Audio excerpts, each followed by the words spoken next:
નમસ્કાર દર્શક મિત્રો, આપ નિહાળી રહ્યા છો N24 ગુજરાતી। તો નજર કરીશું આજના મહત્વના સમાચાર પર।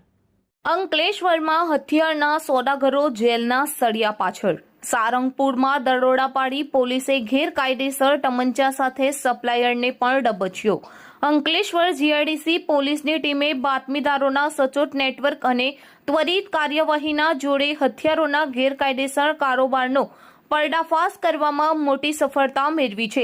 ઔદ્યોગિક વસાહતમાં ગુનાખોરી પર લગામ કસવાના અભિયાન હેઠળ પોલીસે સારંગપુર વિસ્તારમાં લપાઈને બેઠેલા 2 શખ્સોને રંગે હાથે દબોચી લીધા છે। ધરપકડ કરાયેલા પંકજ મંડલ નામના શખ્સની તલાશી લેતા તેની પાસેથી એક દેશી તમંચો અને 4 જીવતા કારતૂસ મળી આવ્યા હતા।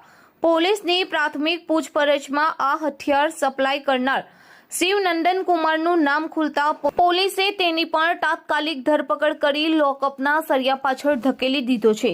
જીઆઈડીસી પોલીસ સ્ટેશનની ટીમે મળેલી ચોક્કસ વિગતોના આધારે સારંગપુરમાં વ્યૂહાત્મક વોચ ગોઠવી હતી, જેમાં આ બંને નરાધમો પોલીસના સકંજામાં ફસાઈ ગયા હતા।